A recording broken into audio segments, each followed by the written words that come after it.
Hello everyone, क्या हाल है। तो आज है अपना लिक्विड सॉल्यूशन का लेक्चर नंबर 3। तो मैं उम्मीद करता हूँ लेक्चर 1 तैयार, लेक्चर 2 तैयार। और लेक्चर नंबर 3 में हम पढ़ने वाले हैं sir solubility and Henry's law. Henry's law और इससे रिलेटेड बहुत सारे क्वेश्चन प्रैक्टिस भी करेंगे। Yes sir.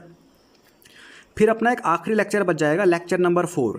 तो जितना भी कुछ बचा हुआ है ना सॉल्यूशन चैप्टर का, वो सारा लेक्चर नंबर 4 में ही आएगा। जैसे ideal and non ideal solution, colligative properties, Raoult's law, ये सारा आपका लेक्चर नंबर 4 में ही आने वाला है। लेक्चर नंबर 4 आपका भारी भरकम लेक्चर होगा, बहुत लंबा लेक्चर होगा। यहाँ पर अपन लगभग 50 से 60 क्वेश्चन प्रैक्टिस भी करेंगे, जिसके साथ अपना लिक्विड सॉल्यूशन चैप्टर तैयार हो जाएगा। Yes sir.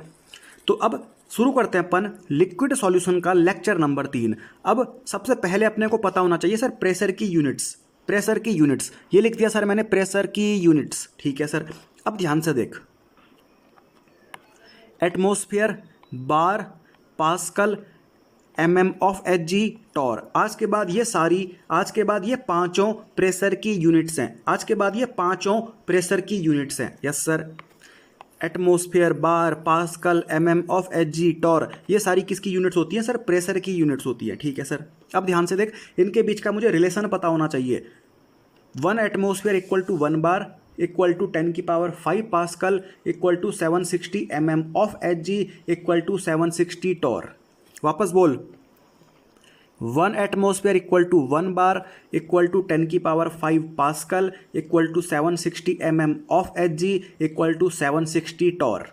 ठीक है सर। तो ये अपने को ध्यान होना चाहिए, ये सारी प्रेशर की यूनिट्स हैं और इनके बीच का रिलेशन मुझे पता है, कोई दिक्कत नहीं होने वाली। जैसे मैं बोलूं सर एक एटमॉस्फेयर में कितने पास्कल, तो यहाँ पर देख साफ साफ दिखाई दे रहा है, एक एटमॉस्फेयर में 10⁵ पास्कल, एक एटमॉस्फेयर में 760 mm of Hg। Yes sir. अब शुरू करते हैं अपन लिक्विड सॉल्यूशन का लेक्चर नंबर 3। तो सबसे पहले मैंने यहाँ पर टॉपिक का नाम लिख दिया सर सॉल्युबिलिटी। सॉल्युबिलिटी, तो सॉल्युबिलिटी का मतलब समझते हैं।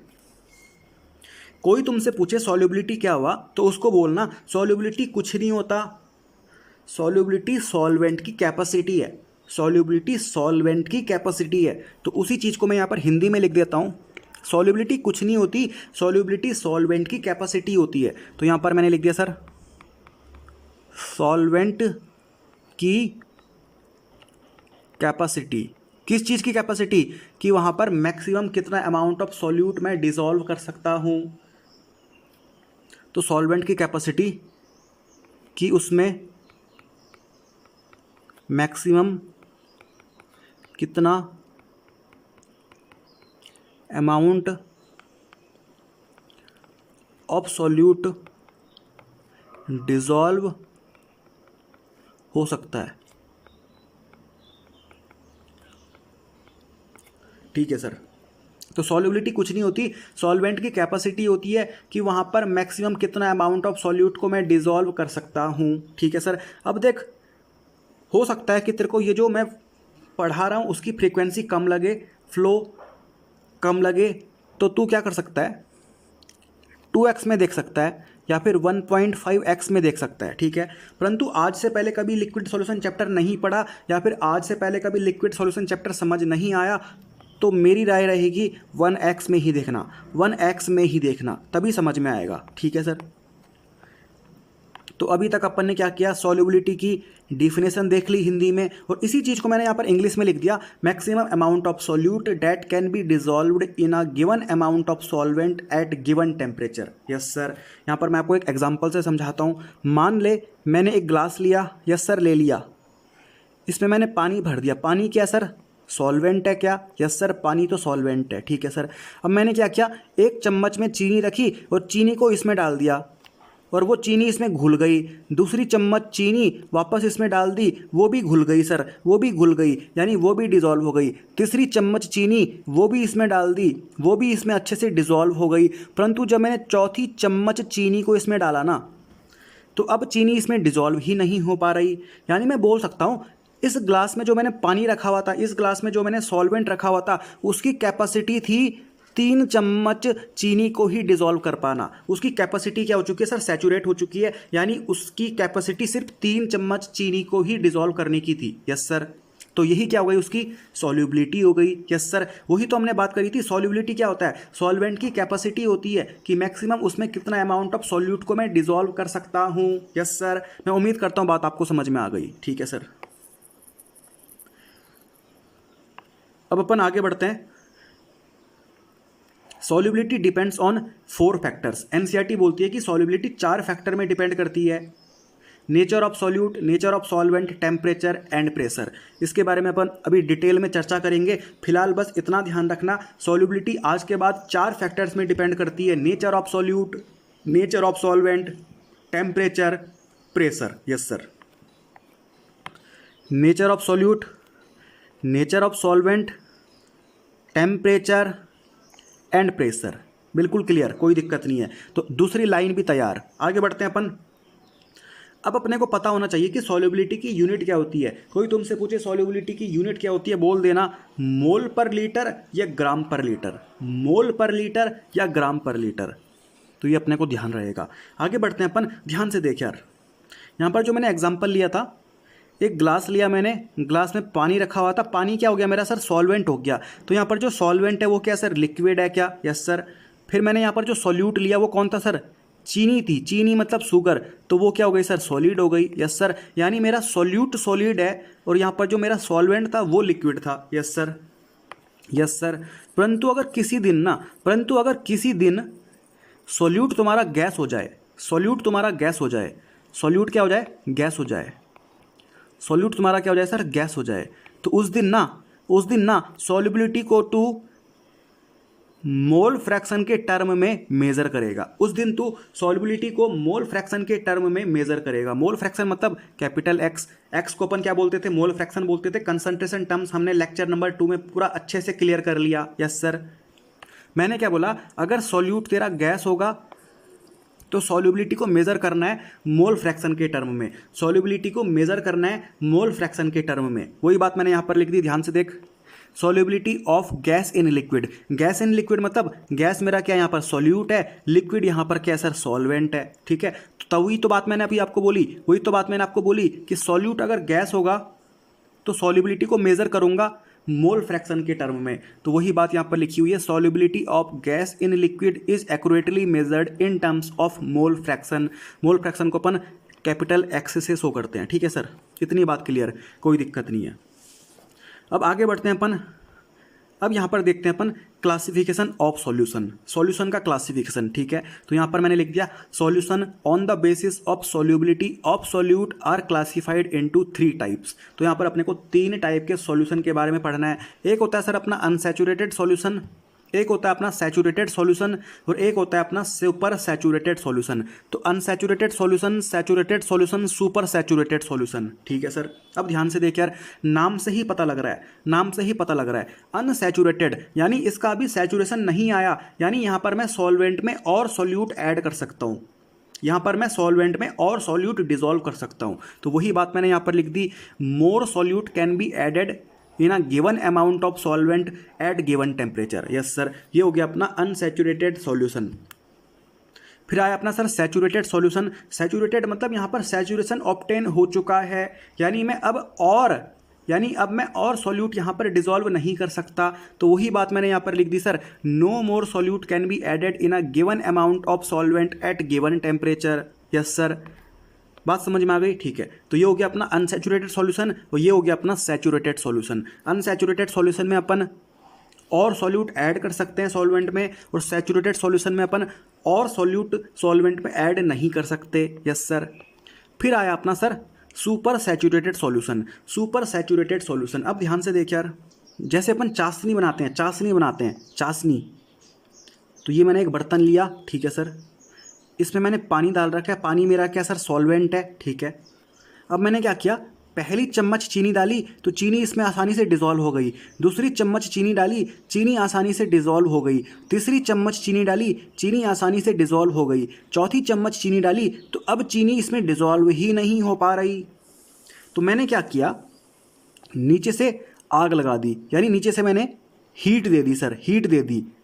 तो अपना जो सॉल्वेंट है अब वो क्या हो गया सर, हीटेड हो गया, यानी उसका टेम्परेचर क्या हो गया सर, बढ़ गया। तो अब ना अपन यहाँ पर और चीनी मिला सकते हैं, यहाँ पर अपन और चीनी मिला सकते हैं, यहाँ पर अपन और चीनी मिला सकते हैं। इसको अपन बोलते हैं सर सुपर सैचुरेटेड सॉल्यूशन। ये जो सॉल्यूशन बनेगा इसको अपन बोलेंगे सर सुपर सैचुरेटेड सॉल्यूशन। जैसे अपना चाशनी होता है, बात समझ में आ रही है? ठीक है सर, तो उसी को अपन क्या बोलते हैं सर, सुपर सैचुरेटेड सॉल्यूशन। तो यहाँ पर मैंने लिख दिया sir, more solute is added in a given amount of solvent at high temperature.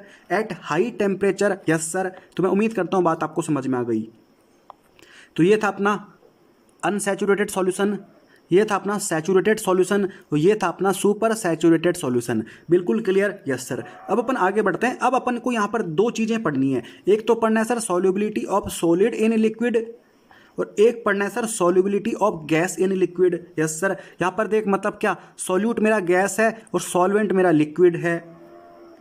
यहाँ पर देख, सॉल्यूट मेरा सॉलिड है, सॉल्वेंट मेरा लिक्विड है। तो वही बात मैंने यहाँ पर लिख दी, सॉल्यूट क्या है सर, सॉलिड है, सॉल्वेंट क्या है सर, लिक्विड है। ठीक है सर, ये जब मिलेंगे तो क्या बन जाएगा सर, सॉल्यूशन बन जाएगा। यहाँ पर ये जो इक्विलिब्रियम का साइन आपको दिख रहा है इसको बोलते हैं अपन डायनामिक इक्विलिब्रियम। एनसीईआरटी इसको बोलती है sir dynamic equilibrium. Yes sir. तो यहाँ पर हम पढ़ने वाले हैं solubility of solid in liquid, यानी मेरा सॉल्यूट कौन है, सॉलिड है, सॉल्वेंट कौन है, लिक्विड है। Yes sir. तो यहाँ पर क्या बन जाएगा, मेरा सॉल्यूशन बन जाएगा। इनके बीच में जो इक्विलिब्रियम होता है इसको बोलते हैं डायनामिक इक्विलिब्रियम। Yes sir. अब ध्यान से देख यार, ये जो रिएक्शन होती है ना, ये इंडोथर्मिक भी हो सकती है, ये एक्सोथर्मिक भी हो सकती है। सर इंडोथर्मिक क्या हुआ, सर एक्सोथर्मिक क्या हुआ, हमको नहीं पता। तो अगर तुम्हें नहीं पता तो कोई दिक्कत नहीं है। अभी अपन क्या पढ़ेंगे सर, थर्मोकेमिस्ट्री पढ़ेंगे। तो थर्मोकेमिस्ट्री का जो लेक्चर नंबर 1 होगा ना, उसमें अपन endothermic reaction and exothermic reaction के बारे में डिटेल में चर्चा करने वाले हैं। ठीक है सर। फिलहाल बस इतना ध्यान रखना, ये देख क्या लिखा हुआ है, एक्सो मतलब एग्जिट मतलब बाहर निकलना। यानी यहाँ पर हीट क्या होती है सर, रिलीज होती है, बाहर निकलती है। हीट क्या होती है सर, रिलीज होती है। इंडो मतलब सर एंट्री मतलब अंदर आना। यानी यहाँ पर जो हीट होती है वो क्या होती है सर, एब्जॉर्ब होती है। तो अगर हीट एब्जॉर्ब हो गई तो इंडोथर्मिक रिएक्शन, हीट अगर रिलीज हो रही है, एग्जिट हो रही है, तो एक्सोथर्मिक रिएक्शन। फिलहाल इतना ध्यान रखना, बाकी डिटेल में अपन कहाँ पढ़ेंगे सर, थर्मोकेमिस्ट्री के लेक्चर नंबर 1 में। यस सर, बात समझ में आ गई? Yes sir. यानी यहाँ पर जो रिएक्शन है ना, ये जो रिएक्शन हो रही है अपनी, ये इंडोथर्मिक भी हो सकती है, ये एक्सोथर्मिक भी हो सकती है। Yes sir. अब अपन आगे बढ़ते हैं। अब यहाँ पर अपन पढ़ने वाले हैं sir factors affecting solubility of solid in liquid. ये जो solubility of solid in liquid है, इसको कुछ फैक्टर्स अफेक्ट करते हैं, उन फैक्टर्स के बारे में अपने को पढ़ना है। Yes sir. तो सबसे पहला फैक्टर आया sir nature of solute and nature of solvent. Nature of solute and nature of solvent. अब यहाँ पर एक प्रिंसिपल लगता है, like dissolve like. Like dissolve like का मतलब जैसे मैं हूँ, ठीक है, तो मेरी मेंटालिटी जिसके साथ मिलेगी ना, वही तो मेरा दोस्त बनेगा। Yes sir. यानी जो जैसा होगा वो वैसे ही संगत में तो जाएगा। Yes sir. वैसे ही संगत को पसंद करेगा। तो उसी को अपन बोलते हैं लाइक डिजॉल्व लाइक। यानी अगर सॉल्यूट मेरा पोलर होगा ना, अगर मेरा सॉल्यूट पोलर होगा तो वो चाहेगा कि मैं पोलर सॉल्वेंट में ही डिजॉल्व हो जाऊं। अगर पोलर सॉल्यूट होगा तो चाहेगा कि मैं पोलर सॉल्वेंट में ही डिजॉल्व हो जाऊं। Yes sir. और अगर नॉन पोलर सॉल्यूट होगा तो वो चाहेगा कि मैं नॉन पोलर सॉल्वेंट में ही डिजॉल्व हो जाऊं। Yes sir. इसी को बोलते हैं लाइक डिजॉल्व लाइक। ठीक है, बात समझ में आ रही है? Yes sir. अब सर पोलर क्या हुआ, नॉन पोलर क्या हुआ, इसको अपन पढ़ते हैं सर केमिकल बॉन्डिंग में। तो अगर आपने केमिकल बॉन्डिंग पढ़ी होगी तो आपको पता होगा कि पोलर कैसे पहचानते हैं, नॉन पोलर कैसे पहचानते हैं। ठीक है, यहाँ पर अपने को इतना ज़्यादा डिटेल में नहीं पढ़ना। केमिकल बॉन्डिंग में एक टॉपिक आता है sir dipole moment. Dipole moment, तो वहाँ पर अपन जानते हैं कि कौन पोलर कौन नॉन पोलर। ठीक है, अगर डाइपोल मोमेंट नॉन जीरो आ जाता है ना तो वो पोलर होता है, और डाइपोल मोमेंट अगर जीरो आ जाता है तो वो नॉन पोलर होते हैं। म्यू मतलब डाइपोल मोमेंट। डाइपोल मोमेंट को अपन म्यू से शो करते हैं। ठीक है, तो डाइपोल मोमेंट अगर नॉन जीरो है मतलब पोलर है, डाइपोल मोमेंट अगर जीरो है मतलब नॉन पोलर है। यस सर, इतनी बात क्लियर? यस सर, इतनी बात क्लियर।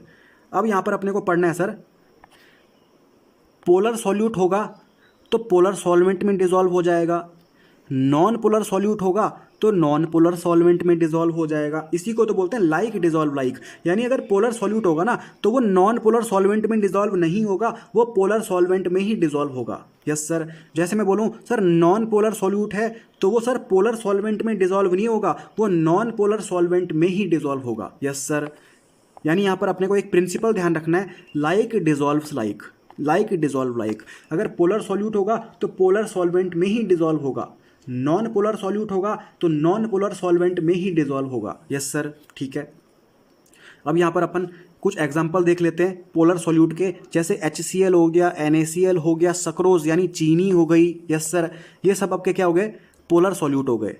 पोलर सॉल्वेंट में ध्यान रखना, जैसे वाटर हो गया, एल्कोहल हो गया, ये आपके पोलर सॉल्वेंट होते हैं, ये आपके पोलर सॉल्वेंट होते हैं। यस सर, फिर अपने को पता होना चाहिए सर नॉन पोलर सॉल्यूट, ठीक है। तो जैसे CH2 हो गया, Br2 हो गया, नेप्थलीन हो गया, एंथ्रासीन हो गया, ये सब आपके नॉन पोलर सॉल्यूट हैं। बेंजीन हो गया, CCl4 हो गया, ये आपके नॉन पोलर सॉल्वेंट हैं। जैसे मैं बात करूं सर सक्रोज, सक्रोज तो सक्रोज तेरा वाटर में डिसॉल्व हो जाएगा क्या? यस सर, हो जाएगा, क्योंकि सक्रोज पोलर सॉल्यूट है और वाटर पोलर सॉल्वेंट है। यस सर, परंतु मैं अगर बोलूं सक्रोज क्या तेरा बेंजीन में डिसॉल्व हो जाएगा? नहीं सर, सक्रोज बेंजीन में डिसॉल्व नहीं हो पाएगा, क्योंकि सक्रोज तो पोलर सॉल्यूट है परंतु बेंजीन नॉन पोलर सॉल्वेंट है। यहाँ पर अपने को प्रिंसिपल ध्यान रखना है सर, लाइक डिसॉल्व लाइक, जो जैसा होगा वो वैसे में ही डिसॉल्व होगा, यानी अगर कोई पोलर होगा तो वो पोलर सॉल्वेंट में ही डिसॉल्व होगा। यस सर, बिल्कुल सिंपल खेल, कोई दिक्कत नहीं है। मैं उम्मीद करता हूँ पहला फैक्टर आपको समझ आ गया, nature of solute and solvent, nature of solute and solvent. यहाँ पर अपने को बस एक प्रिंसिपल ध्यान रखना है, like dissolves like. Polar solute होगा तो पोलर सॉल्वेंट में डिसॉल्व, नॉन पोलर सॉल्यूट होगा तो नॉन पोलर सॉल्वेंट में डिसॉल्व। यस सर, बिल्कुल क्लियर, कोई दिक्कत नहीं है। आगे बढ़ते हैं अपन। अब अपना अगला फैक्टर आया सर टेम्परेचर, टेम्परेचर, ठीक है सर। तो हमने एक बात करी थी, ये जो रिएक्शन होती है ना, ये जो रिएक्शन होती है ये एंडोथर्मिक भी हो सकती है, ये एक्सोथर्मिक भी हो सकती है, ठीक है सर। ये एंडोथर्मिक भी हो सकती है, ये एक्सोथर्मिक भी हो सकती है, ठीक है सर।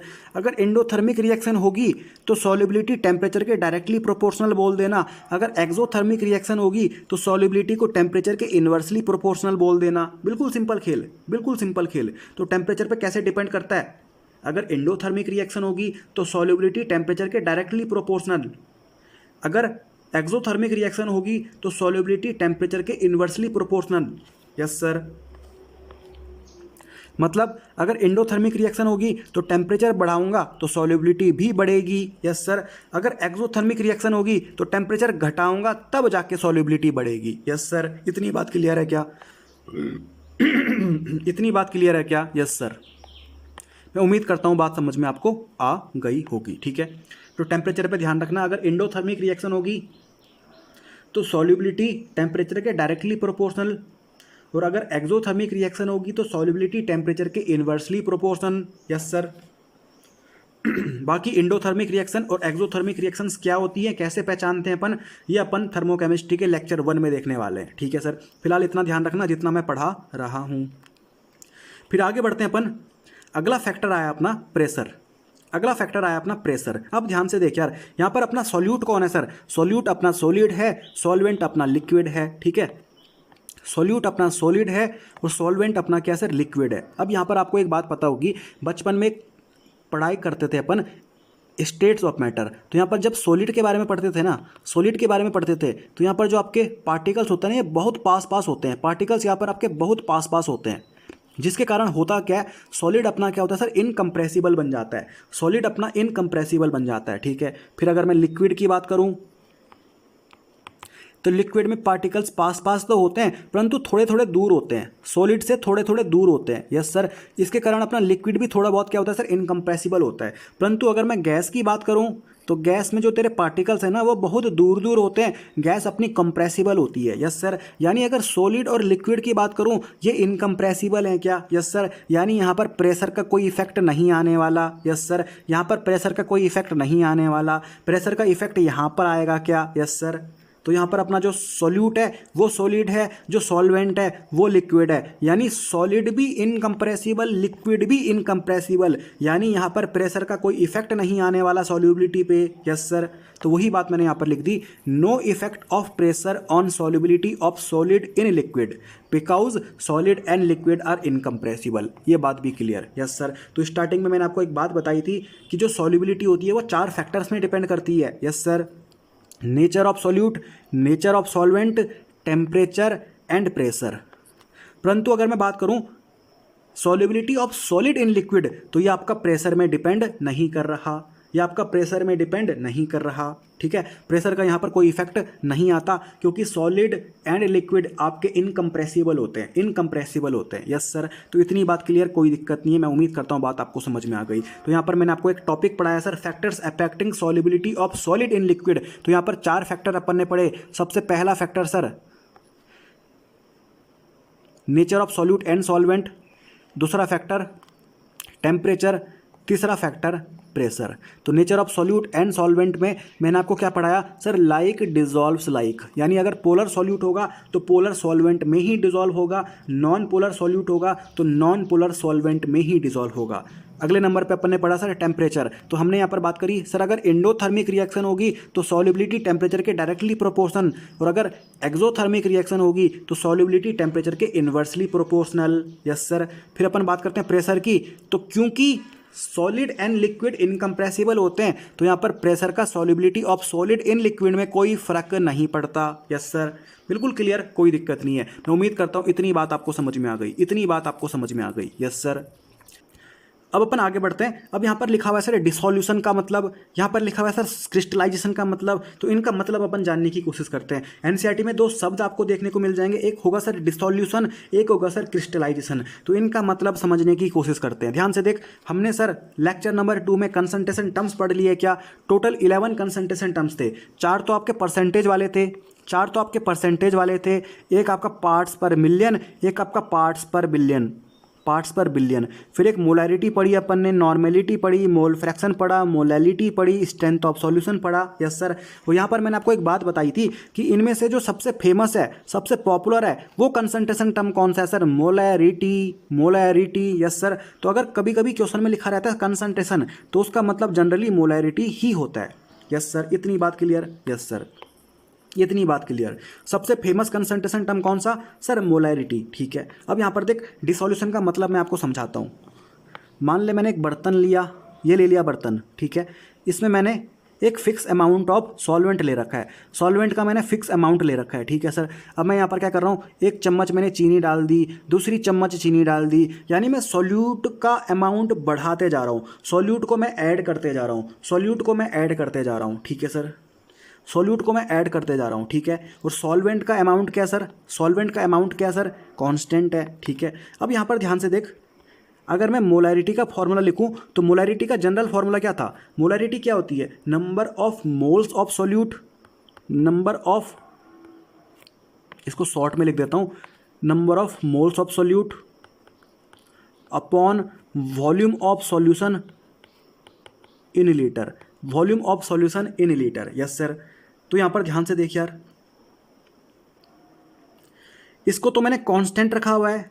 यस सर, और यहां पर मैं सॉल्यूट के मोल्स बढ़ाते जा रहा हूं, सॉल्यूट के मोल्स ऐड करते जा रहा हूं, चीनी ऐड करते जा रहा हूं। यस सर, तो यहां पर होगा क्या, मोलैरिटी क्या हो जाएगी सर, बढ़ जाएगी। मोलैरिटी मतलब कंसंट्रेशन। यस सर, मैंने आपको बताया था सबसे फेमस कंसंट्रेशन टर्म कौन सा, मोलैरिटी। तो मोलैरिटी को मैं कंसंट्रेशन भी बोल सकता हूँ। यस सर, तो अगर नंबर ऑफ सॉल्यूट तो ऐड करते जा रहा है, चीनी को मिलाते जा रहा है, यस सर, तो मैं बोल सकता हूँ कि मोलैरिटी बढ़ेगी, यानी कंसंट्रेशन बढ़ेगा। इसी को अपन क्या बोलते हैं सर, डिसॉल्यूशन। बिल्कुल सिंपल खेल है। एनसीईआरटी बोलती है सॉल्वेंट में सॉल्यूट ऐड करते रहो तो कंसंट्रेशन यानी मोलैरिटी बढ़ती रहेगी।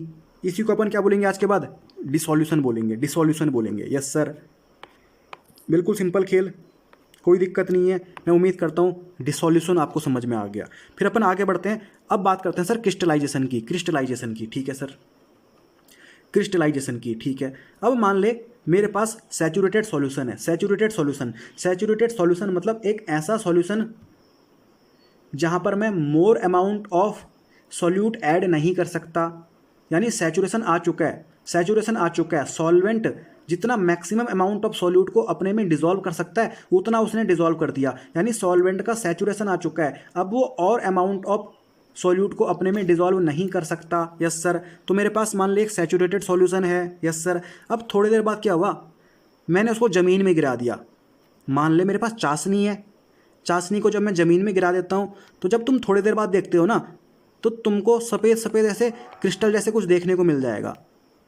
उसी को अपन बोलते हैं क्रिस्टलाइजेशन, क्रिस्टलाइजेशन। ठीक है, बिल्कुल सिंपल खेल, कोई दिक्कत नहीं है। मैं उम्मीद करता हूँ इतनी बात आपको समझ में आ गई। Yes sir.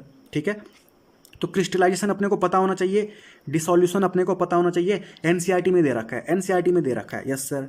और ये भी आपको एनसीईआरटी में दे रखा है, ये अपने को ध्यान रखना है कि ये जो रिएक्शन है ना, सोल्यूट एंड सॉल्वेंट, तो ये आपका सॉल्यूशन बन गया। यहाँ पर जो इक्विलिब्रियम दे रखा है ना, इसको अपन एनसीईआरटी में बोलते हैं डायनामिक इक्विलिब्रियम। इसको एनसीईआरटी बोलती है सर डायनामिक इक्विलिब्रियम। ठीक है सर, तो इतनी बात समझ में आ गई। मैं उम्मीद करता हूँ solubility of solid in liquid तैयार, solubility of solid in liquid तैयार।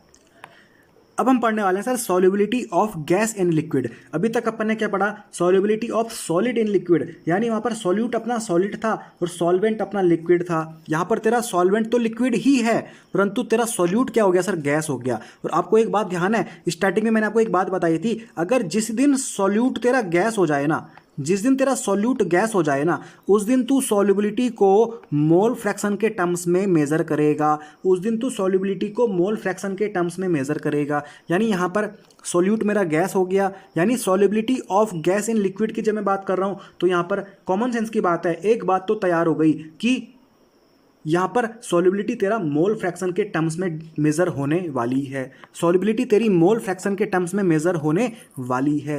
अभी थोड़ी देर बाद अपन एक हेनरीज लॉ पढ़ेंगे, वहाँ पर अपन इस बात को अच्छे से देखेंगे। ठीक है, तो वही बात मैंने यहाँ पर लिख दी। सॉल्यूट तेरा कौन होगा सर, गैस होगा। सॉल्वेंट तेरा लिक्विड होगा। यहाँ पर तेरा ये सॉल्यूशन बन गया, ये अपना डायनामिक इक्विलिब्रियम। परंतु एक बात ध्यान रखना यार, वहाँ पर जब अपन बात कर रहे थे तो वहाँ पर तेरी रिएक्शन एंडोथर्मिक भी हो सकती है, एक्सोथर्मिक भी हो सकती है, परंतु यहाँ पर रिएक्शन हमेशा एक्सोथर्मिक ही होती है। एक्सोथर्मिक मतलब एग्जिट ऑफ हीट, यानी यहाँ पर हीट रिलीज होने वाली है क्या। Yes sir. बाकी सर एंडोथर्मिक और एक्सोथर्मिक के बीच के जो रिलेशन हैं, डिफरेंसेस हैं, उनको बिल्कुल आसानी से अपन कहाँ पर समझेंगे सर, थर्मोकेमिस्ट्री के लेक्चर नंबर 1 में।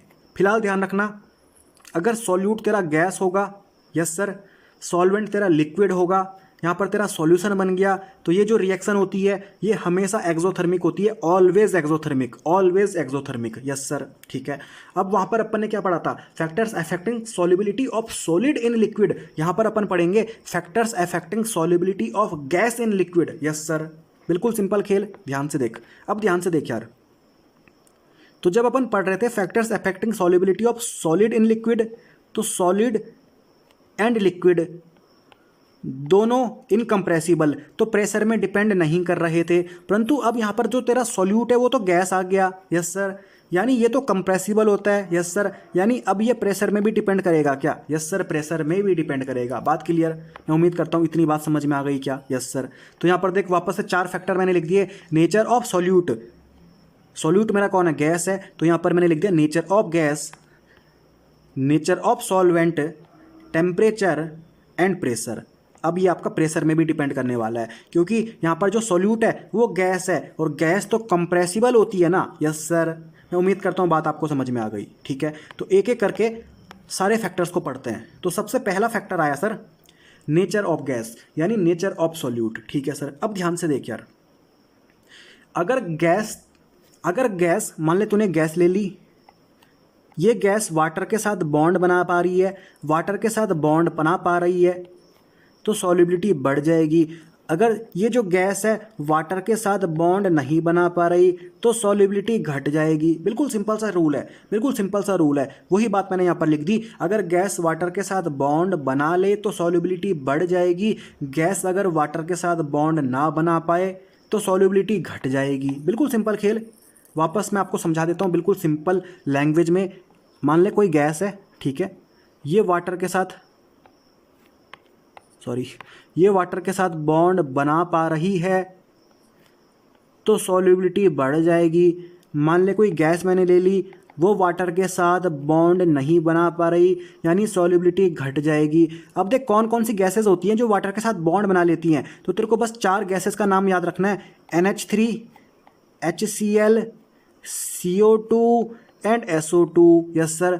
जैसे अपन बात करें हीलियम की, तो हीलियम वाटर के साथ बॉन्ड नहीं बना पाती, यानी सॉल्युबिलिटी इस केस में क्या हो जाएगा सर, घट जाएगा। Yes sir. अब देख जैसे मैं एमोनिया को ले लूँ, तो एमोनिया देख वाटर के साथ बॉन्ड बना पाती है कि नहीं बना पाती, हमको पता है NH3 प्लस वाटर ये बन जाता है आपका NH4OH। बिल्कुल सिंपल खेल है यार, यानी ये जो गैसेज हैं ये वाटर के साथ बॉन्ड बना लेती हैं, यहाँ पर सॉल्युबिलिटी बढ़ जाएगी। ये जो गैस है हीलियम, ये वाटर के साथ बॉन्ड नहीं बना पाती, सॉल्युबिलिटी घट जाएगी। यस सर, सॉल्युबिलिटी घट जाएगी। यस सर, ठीक है। यही बातें मैंने यहाँ पर लिख दी, इसलिए मैंने इसको मिटा दिया। अब देख इफ़ गैस वाटर के साथ बॉन्ड बना पा रही है तो सॉल्युबिलिटी बढ़ जाएगी। जैसे कि अपन बात करें NH3 हो गया, HCl हो गया, CO2 हो गया, SO2 हो गया, ये वाटर के साथ बॉन्ड बना पाती हैं तो सॉल्युबिलिटी बढ़ जाएगी। परंतु हीलियम भी गैस है, परंतु वाटर के साथ बॉन्ड नहीं बना पाती तो सॉल्युबिलिटी घट जाएगी। यस सर, ठीक है, इतनी बात क्लियर। यस सर, आगे बढ़ते हैं। अब अपन ऐसा भी तो बोल सकते हैं, लाइक डिजॉल्व लाइक वाला जो कंसेप्ट है वो तो यहाँ पर भी लगेगा। ठीक है, तो मैं बोल सकता हूँ कि अगर गैस पोलर है, अगर गैस पोलर है तो सॉल्युबल होगी सर पोलर लिक्विड में ही।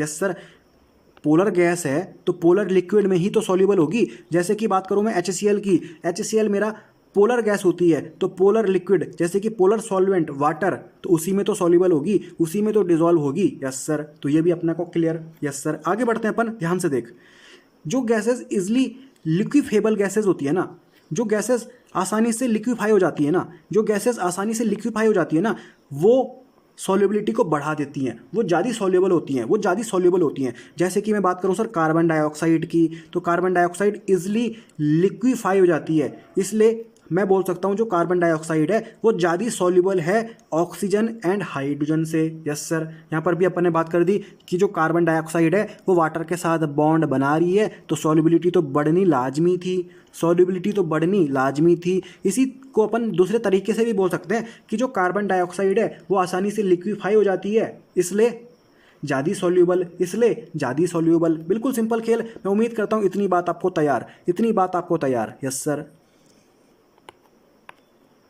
तो ये अपने को ध्यान रखना है। ठीक है, फिर अपन आगे बढ़ते हैं।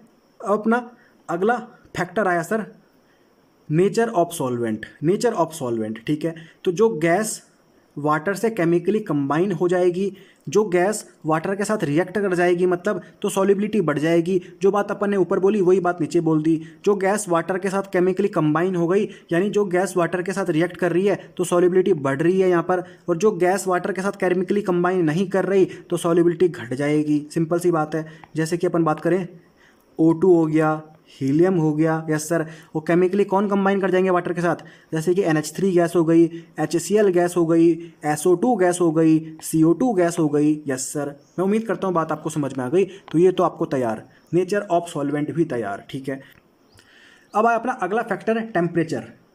अब क्योंकि यहाँ पर हमेशा रिएक्शन एक्सोथर्मिक रिएक्शन ही होगी, तो मैं बोल सकता हूँ क्या, solubility is inversely related to temperature. Yes sir, क्योंकि एक्सोथर्मिक रिएक्शन में सॉल्युबिलिटी और टेम्परेचर के बीच में इनवर्स रिलेशन होता है क्या। यस सर, ठीक है, तो यहाँ पर मैंने लिख दिया एक्सोथर्मिक रिएक्शन होगी हमेशा। यस सर, इसलिए सॉल्युबिलिटी यहाँ पर टेम्परेचर के हमेशा इनवर्सली रिलेटेड होगी क्या। अब अगर मैं चाहता हूँ कि सॉल्युबिलिटी बढ़ जाए तो मुझे क्या करना है, कुछ नहीं करना, टेम्परेचर को घटा देना। ठीक है सर, अब यहाँ पर मैं इसकी कुछ एप्लीकेशन आपको बताता हूँ। अब ध्यान से देख, पहली एप्लीकेशन आई सर, ये मैंने लिया है कोल्ड ड्रिंक।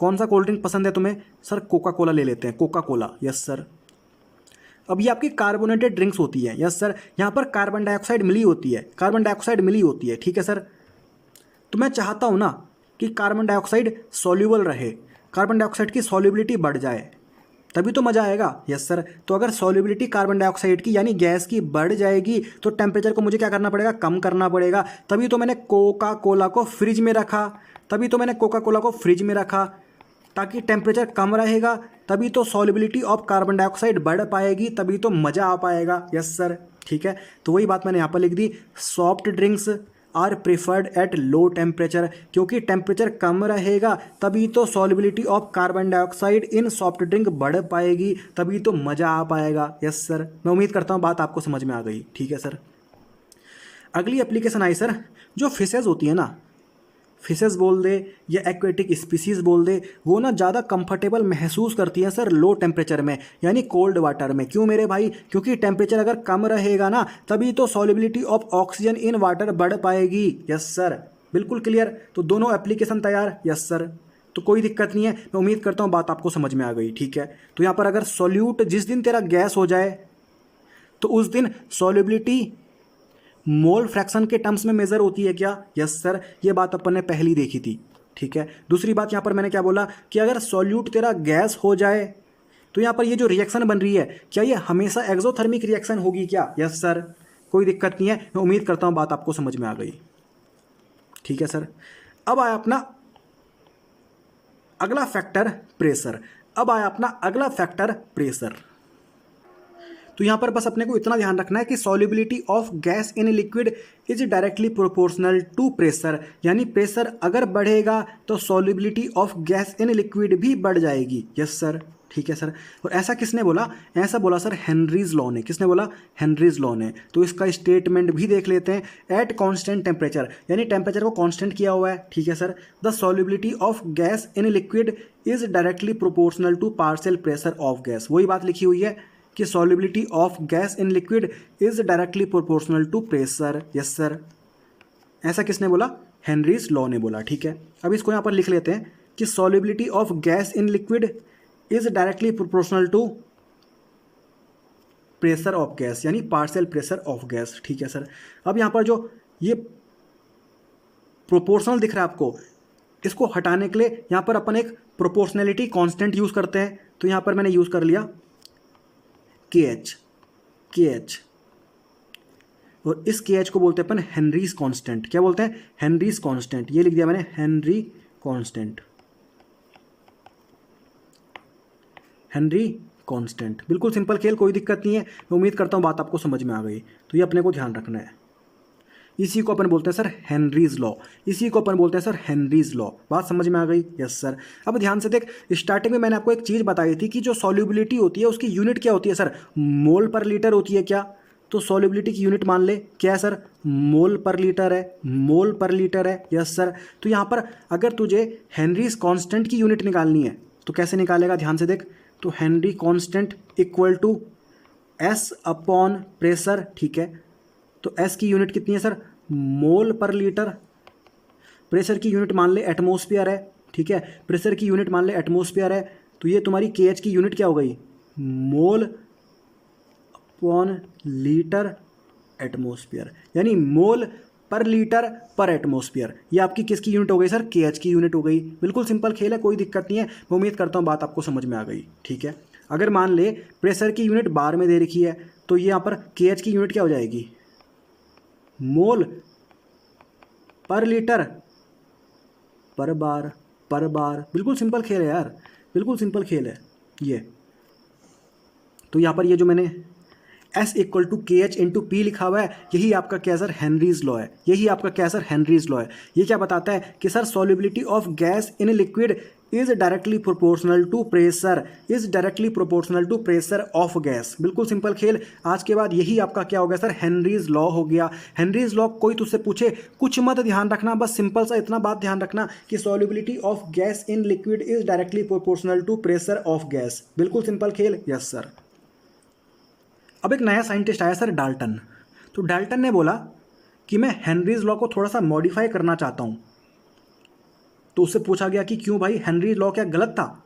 हेनरी लॉ को तुम मॉडिफाई क्यों करना चाहते हो? तो डाल्टन ने बोला कि हमने स्टार्टिंग में एक बात पढ़ी थी, अगर जिस दिन सॉल्यूट तुम्हारा गैस हो जाए उस दिन सॉल्युबिलिटी को मोल फ्रैक्शन के टर्म्स में मेज़र करना है। Yes sir. परंतु हेनरीज लॉ में कहीं पर तुमको मोल फ्रैक्शन दिख रहा है क्या? नहीं सर, नहीं दिख रहा। यानी डाल्टन ने बोला कि मैं हेनरीज लॉ को थोड़ा सा मॉडिफाई करना चाहता हूँ।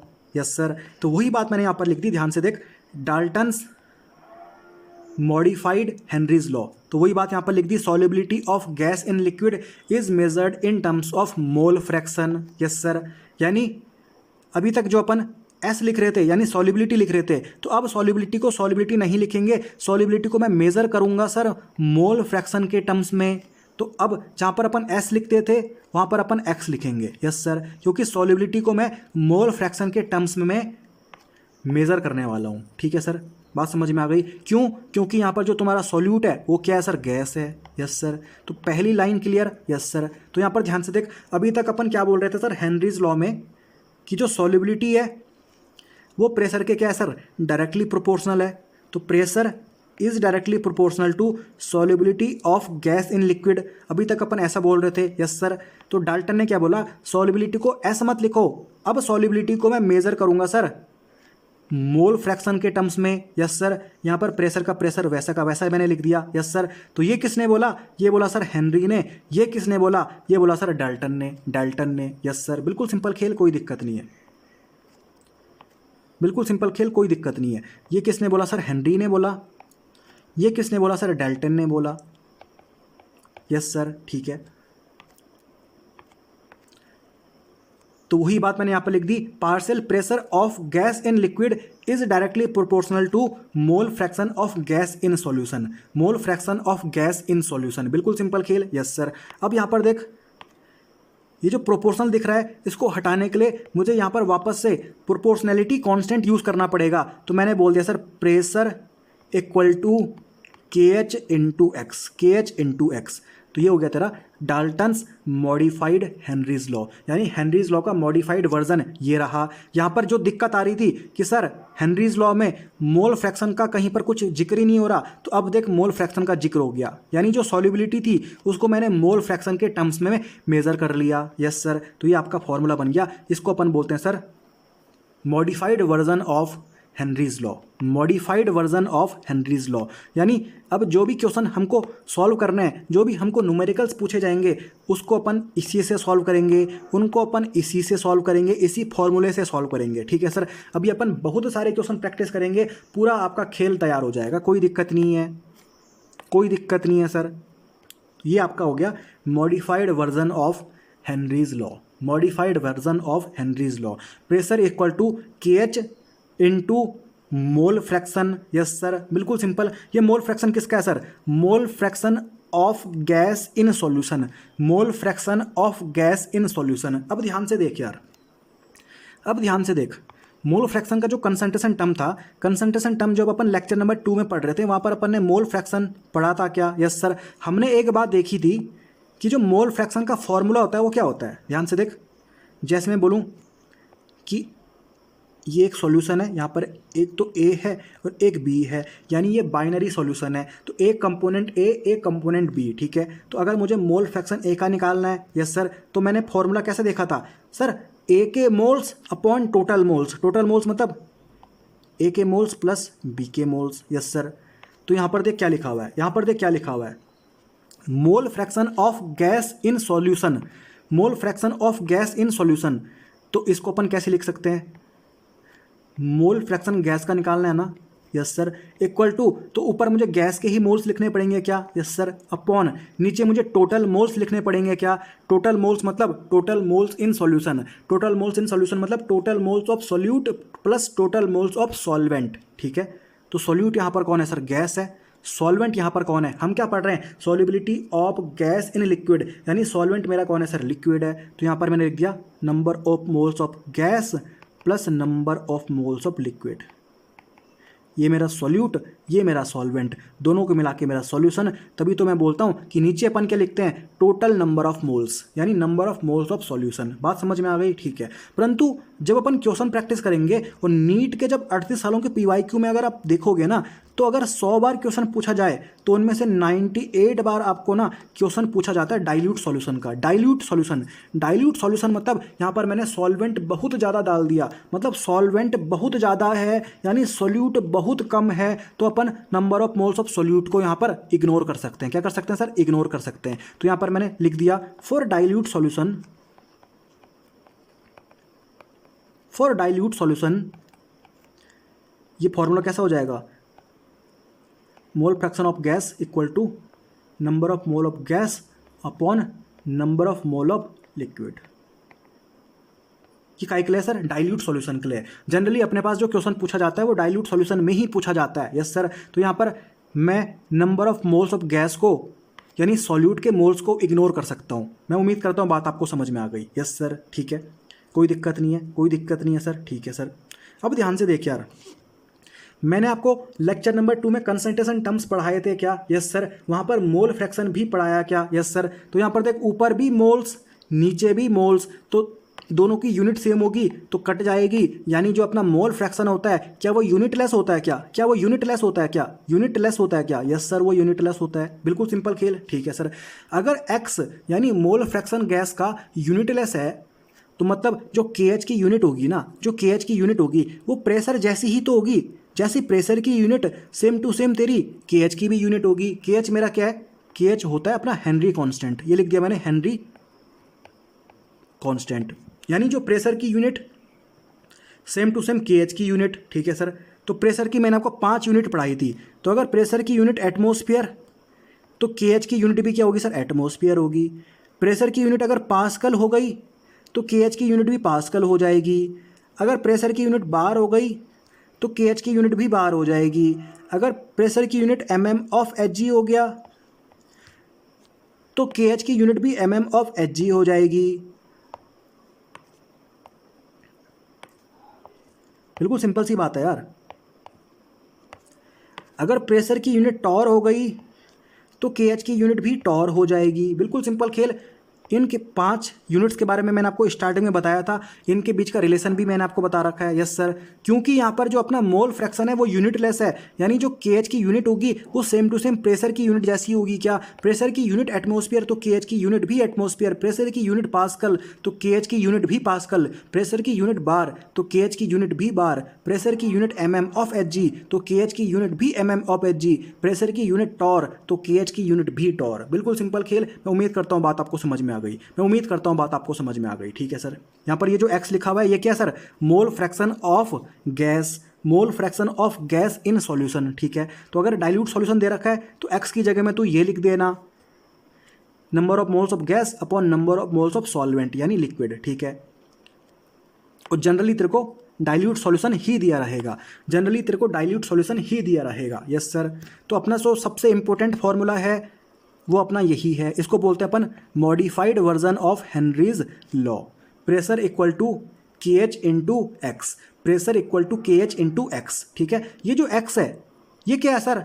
मेरे भाई ये वही तो है, solubility of gas in liquid ही तो है। यस सर, क्योंकि solubility of gas in liquid को अपन क्या कर रहे हैं? मोल फ्रैक्शन के टर्म्स में मेजर कर रहे हैं। यस सर, यानी x मेरा क्या है सर? x मेरा solubility of gas in liquid ही तो है। Yes sir. तो यहाँ पर देख x और प्रेशर के बीच में कैसा रिलेशन है? Pressure directly proportional to x, यहाँ पर भी आपको दिख रहा है। Yes sir. और x मेरा क्या है? Solubility of gas in liquid ही है। यस सर, मतलब solubility of gas in liquid is directly proportional to pressure बोल दूं क्या? यस सर, वही बात तो अपन स्टार्टिंग में कर रहे थे, solubility of gas in liquid is directly proportional to pressure. Yes sir. तो हम पढ़ रहे हैं सर चौथा फैक्टर प्रेशर, तो solubility of gas in liquid pressure के डायरेक्टली प्रोपोर्शनल। यस सर, मतलब प्रेशर को बढ़ाऊंगा तो solubility of gas in liquid भी बढ़ेगी। यस सर, बिल्कुल क्लियर, कोई दिक्कत नहीं है। और solubility of gas in liquid को अपन कैसे शो कर रहे हैं सर? x से, यानी मोल फ्रैक्शन के टर्म्स में। यस सर, मैं उम्मीद करता हूँ बात आपको समझ में आ गई, मैं उम्मीद करता हूँ बात आपको समझ में आ गई, ठीक है। अब यहाँ पर कंक्लूजन अपन बना लेते हैं, कंक्लूजन यहाँ पर अपन बना लेते हैं कि solubility of gas in liquid इसको अपन कैसे शो करते हैं सर? x से शो करते हैं। ये प्रेशर के कैसे रिलेशन रखती है sir? Directly relation. Yes sir. और थोड़ी देर पहले अपन ने पढ़ा कि ये जो रिएक्शन है ना ये तो एक्सोथर्मिक रिएक्शन होगी हमेशा, यानी sir solubility of gas in liquid temperature के साथ तो हमेशा इन्वर्सली रिलेटेड ही रहेगी। Yes sir. तो यहाँ पर जो कंक्लूजन मैंने लिखा हुआ है क्या ये आपको समझ में आ गया? यस सर, ये समझ में आ गया, कोई दिक्कत नहीं है। मैं उम्मीद करता हूँ बात आपको समझ में आ रही होगी। तो आज के बाद solubility of gas in liquid is directly proportional to pressure is inversely proportional to temperature, और solubility of gas in liquid को अपन मोल फ्रैक्शन के टर्म्स में मेजर करते हैं। यस सर, बिल्कुल सिंपल खेल, ठीक है। अब यहाँ पर अपन ग्राफ बना सकते हैं, ध्यान से देख। फॉर्मूला क्या था? Pressure equal to KH into x, KH into x, ठीक है सर। अब ध्यान से देख, वाई एक्सिस में मैंने प्रेशर डाल दिया, एक्स एक्सिस में मैंने सॉल्युबिलिटी डाल दी यानी मोल फ्रैक्शन डाल दिया। Yes sir. तो यहाँ पर देख स्ट्रेट लाइन की एक इक्वेशन होती है y equal to M x plus c. ये c क्या होता है सर? y इंटरसेप्ट होता है, y इंटरसेप्ट, ठीक है सर। यानी यहाँ पर c तो कुछ नहीं है, यानी c कितना है सर? 0 है, यानी y इंटरसेप्ट 0 होगा। यानी ये जो लाइन दिख रही है ना आपको, ये यहीं से स्टार्ट होगी, ये आपका खेल यहीं से स्टार्ट होगा, ठीक है सर। क्योंकि y इंटरसेप्ट 0 है आपका, ठीक है। y में मैंने क्या रख दिया? प्रेशर रख दिया, यस सर रख दिया। एक्स एक्सिस में मैंने क्या रख दिया सर? मोल फ्रैक्शन, यानी solubility of gas in liquid रख दिया, यस सर रख दिया। तो आपका जो स्लोप बनेगा वो क्या बनेगा सर? KH बनेगा क्या? यस सर, स्लोप मेरा KH बन गया, स्लोप मेरा KH बन गया, यस सर। मैं उम्मीद करता हूँ बात आपको समझ में आ गई, अपने को बस इतना ध्यान रखना है, pressure is directly proportional to solubility of gas in liquid, जिसको अपन मोल फ्रैक्शन के टर्म्स में मेजर करते हैं। अब इसकी बात करते हैं। अब KH का रिलेशन किसके साथ सर? सॉल्युबिलिटी के साथ। यहाँ पर देख फॉर्मूला क्या था? Pressure equal to KH into x, ठीक है। अब देख KH यहाँ पर रहने दे, x को नीचे भेज दे तो प्रेशर के इधर आ जाएगा। तो KH और x के बीच में कैसा रिलेशन सर? Inversely relation. यानी क्या ग्राफ ऐसा नहीं बनेगा? यस सर, ग्राफ तेरा ऐसा बन जाएगा, यस सर। क्योंकि यहाँ पर KH और सॉल्युबिलिटी के बीच में कैसा रिलेशन है सर? इन्वर्स रिलेशन है। मतलब अगर सॉल्युबिलिटी घटेगी तो KH बढ़ेगा, सॉल्युबिलिटी बढ़ेगी तो KH घटेगा, क्योंकि दोनों के बीच में कैसा रिलेशन है सर? इन्वर्स रिलेशन है। कैसा रिलेशन है सर? इन्वर्स रिलेशन है। मैं उम्मीद करता हूँ बात आपको समझ में आ गई, ये दोनों ग्राफ भी आपको समझ में आ गए। कोई दिक्कत नहीं है, बस अपने को फाइनली ये कंक्लूजन पता होना चाहिए कि solubility of gas in liquid is directly proportional to pressure and is inversely proportional to temperature. और solubility of gas in liquid को अपन मोल फ्रैक्शन के टर्म्स में मेजर करते हैं, मोल फ्रैक्शन के टर्म्स में, यस सर। अब ध्यान से देख यार, ये फॉर्मूला अपने को पता होना चाहिए। ये फॉर्मूला क्या है? Pressure equal to KH into x. X यहाँ पर क्या है मेरा? मोल फ्रैक्शन है, यानी solubility of gas in liquid है, यस सर। तो मेन अपने को ये फॉर्मूला पता होना चाहिए और ये कंक्लूजन पता होना चाहिए। ये दो बातें भी अगर तेरे को पता है ना तो तेरा पूरा काम बन जाएगा, यस सर। अब यहाँ पर आगे बढ़ते हैं। NCERT बोलती है, ये NCERT का डायग्राम आपका एक बना हुआ है, NCERT में एक टेबल दे रखी है। तो NCERT क्या बोलती है? चाहे गैसेस डिफरेंट हो, जैसे देख एग्जाम्पल 1 में गैसेस तेरे डिफरेंट हैं, यस सर। एग्जाम्पल 2 में भी देख गैसेस तेरी डिफरेंट हैं। अगर गैसेस डिफरेंट हो जाए ना तो हमेशा तेरा KH की वैल्यू अलग अलग ही आने वाली है। देख अलग अलग आ रही है, ठीक है। तो अगर गैसेस डिफरेंट हो तो KH की वैल्यू तेरी अलग अलग आएगी, यस सर।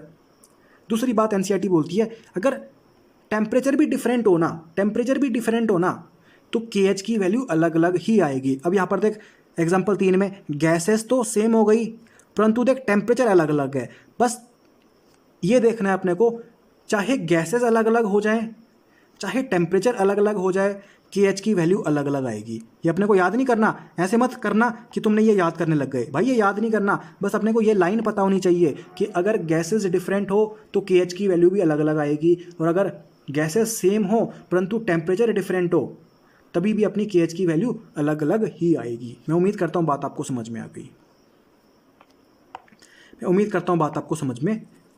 गई होगी। तो ये आपको समझ में आ गया क्या? यस सर, समझ में आ गया, कोई दिक्कत नहीं है। अब हम पढ़ते हैं sir applications of Henry's law, यानी हेनरीज लॉ की एप्लीकेशन। तो सबसे पहली एप्लीकेशन आई, ध्यान से देख, हाई एल्टीट्यूड। यहाँ पर देख, मान ले ये तू है, तू किसी दिन केदारनाथ चला गया, केदारनाथ मतलब हाई एल्टीट्यूड में चला गया। तो हाई एल्टीट्यूड में जब हम जाते हैं ना तो होता क्या है, ऑक्सीजन का पार्शियल प्रेशर क्या हो जाता है सर? कम हो जाता है। हमको एक फॉर्मूला पता है, pressure equal to KH into x. ये एक्स क्या है सर? सॉल्युबिलिटी ऑफ गैस ही तो है, ठीक है। तो प्रेशर ऑक्सीजन का कम, यानी solubility of oxygen in blood and tissues भी कम हो जाएगी। तो यहां पर मैंने लिख दिया low concentration of oxygen in blood and tissues. इसके कारण एक प्रॉब्लम आ जाती है सर, उसको बोलते हैं अपन एनॉक्सिया, सोचने में दिक्कत आती है, यस सर। तो पहली एप्लीकेशन तैयार। मैं उम्मीद करता हूँ बात आपको समझ में आ गई, ठीक है। दूसरी एप्लीकेशन है सर स्कूबा डाइवर्स की कहानी आपको सुनाता हूँ। स्कूबा डाइवर्स मतलब जब अपन गोवा जाते हैं, अंडमान निकोबार जाते हैं, आइसलैंड्स में जाते हैं, तो वहाँ पर एक एक्टिविटी आपको करने को मिल जाएगी सर, स्कूबा डाइविंग, ठीक है सर। तो यहाँ पर होता क्या है ना, मान लीजिए स्कूबा डाइवर है, यस सर, स्कूबा डाइवर है, यस सर। तो अभी ये ज़मीन में खड़ा है, इसके ऊपर सिर्फ एटमॉस्फेयर है, तो एटमॉस्फेयर है तो इसमें जो प्रेशर पड़ेगा अभी सिर्फ एटमॉस्फेरिक प्रेशर ही पड़ रहा है। जब ये ज़मीन में खड़ा था, ये जो स्कूबा डाइवर था जब ये ज़मीन में खड़ा था तो इसके ऊपर सिर्फ एटमॉस्फेरिक प्रेशर ही पड़ रहा था, यस सर। अब ये क्या कर रहा है, समुद्र के अंदर जा रहा है, ठीक है। तो अब मान लीजिए यहाँ चला गया, ये यहाँ चला गया, ठीक है सर। तो एटमॉस्फेरिक प्रेशर तो इस पर पड़ेगा ही पड़ेगा, परंतु अब पानी का प्रेशर भी तो पड़ेगा, पानी का प्रेशर भी तो पड़ेगा, उसको बोलते हैं अपन हाइड्रोस्टैटिक प्रेशर, यस सर। तो अब जब ये अंदर चला गया समुद्र के, तो अब इस पे एटमॉस्फेरिक प्रेशर तो पड़ ही रहा है, साथ ही साथ पानी का हाइड्रोस्टैटिक प्रेशर भी पड़ रहा है। यानी जैसे जैसे वो अंदर जाता जा रहा है ना, वैसे वैसे हाइड्रोस्टैटिक प्रेशर बढ़ते जा रहा है। एटमॉस्फेरिक प्रेशर तो है ही, जितना यहाँ पर था उतना यहाँ पर भी है, परंतु जैसे जैसे वो अंदर जाते जा रहा है वैसे वैसे हाइड्रोस्टैटिक प्रेशर बढ़ते जा रहा है। यानी जैसे जैसे वो समुद्र के अंदर जाता जाएगा वैसे वैसे प्रेशर बढ़ता जाएगा। प्रेशर बढ़ेगा, कॉमन सेंस की बात है, प्रेशर बढ़ेगा तो सॉल्युबिलिटी भी तो बढ़ेगी।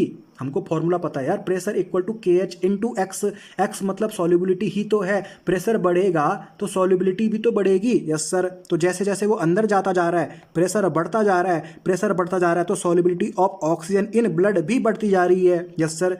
तो सॉल्युबिलिटी ऑफ ऑक्सीजन ब्लड में बढ़ना ये तो अच्छी बात है, क्योंकि मेरे भाई आपको पता होगा ऑक्सीजन तेरी हीमोग्लोबिन के साथ बाइंड अप हो जाती है और ऑक्सी हीमोग्लोबिन बन जाता है। ये तो अच्छी बात है यार, ये तो अच्छी बात है, ठीक है। तो उसको मज़ा आ रहा है, उसको मज़ा आ रहा है, ठीक है। अब दिक्कत कहाँ पे आई ना, अब देख वो यहाँ पहुँच गया, अब उसको वापस से सरफेस में आना है, उसको वापस से सरफेस में आना है, ठीक है सर। तो अब वो सरफेस में आते जा रहा है, तो मेरे भाई पानी का जो दबाव है, पानी का जो प्रेशर है, हाइड्रोस्टैटिक प्रेशर, अब वो कम होते जाएगा ना। अब जब वो नीचे से जब ऊपर की तरफ आएगा तो हाइड्रोस्टैटिक प्रेशर अब कम होते जाएगा क्या, यस सर। यानी टोटल प्रेशर अब कम होते जाएगा क्या, प्रेशर कम मतलब solubility of oxygen in blood कम।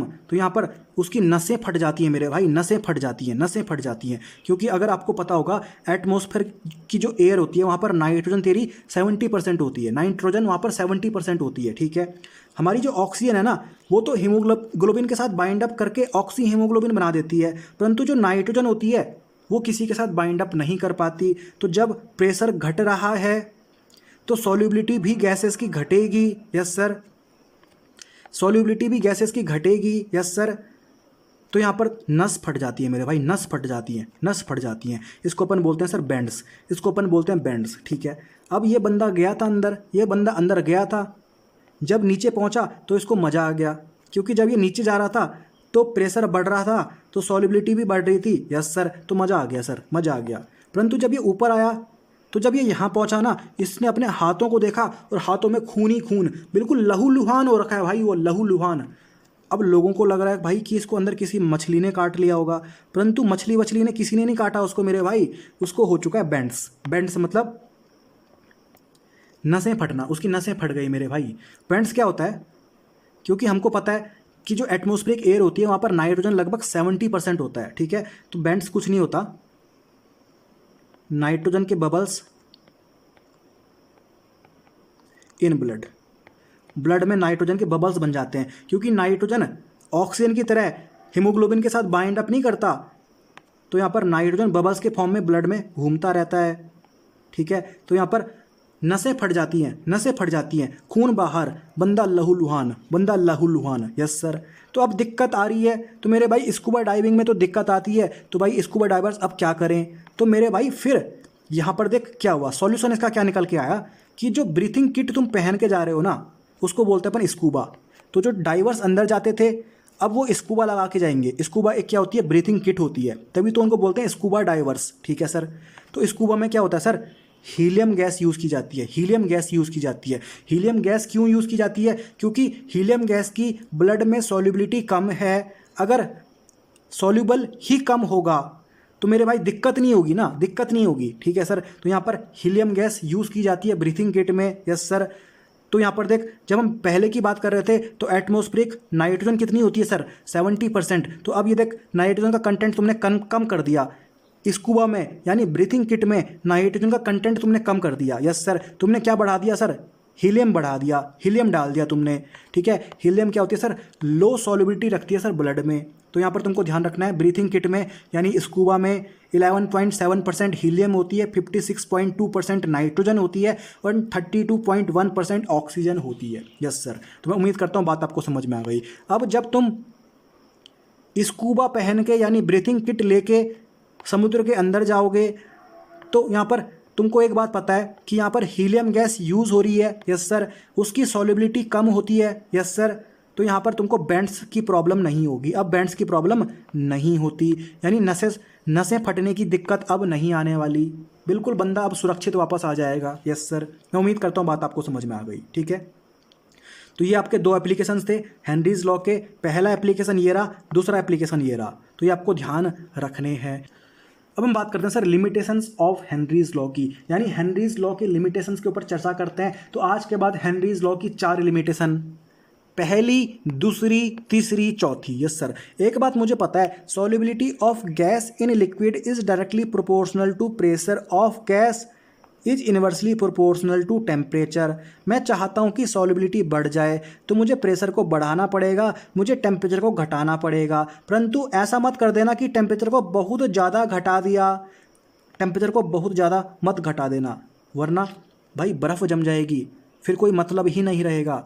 मान ले तू कोल्ड ड्रिंक पी रहा है, ठीक है सर, तूने इसको फ्रिज में रख दिया, यानी तूने टेम्परेचर कम कर दिया तो कार्बन डाइऑक्साइड की सॉल्युबिलिटी यहाँ पर क्या हो जाएगी सर, बढ़ जाएगी। तेरे को मज़ा आ जाएगा। अब तूने दूसरे केस में क्या किया, टेम्परेचर को बहुत ही ज़्यादा कम कर दिया, तूने भाई कोल्ड ड्रिंक को फ्रीजर में रख दिया, तो मेरे भाई वो तो अब बर्फ़ जम जाएगी उसमें, अब उसमें बर्फ़ जम जाएगी तो कोई फ़ायदा ही नहीं रहा। यस सर, तो टेम्परेचर को कुछ ज़्यादा भी कम मत कर देना, टेम्परेचर को कम करना है तभी तो सॉल्युबिलिटी बढ़ेगी, पर टेम्परेचर को कुछ ज़्यादा भी कम मत कर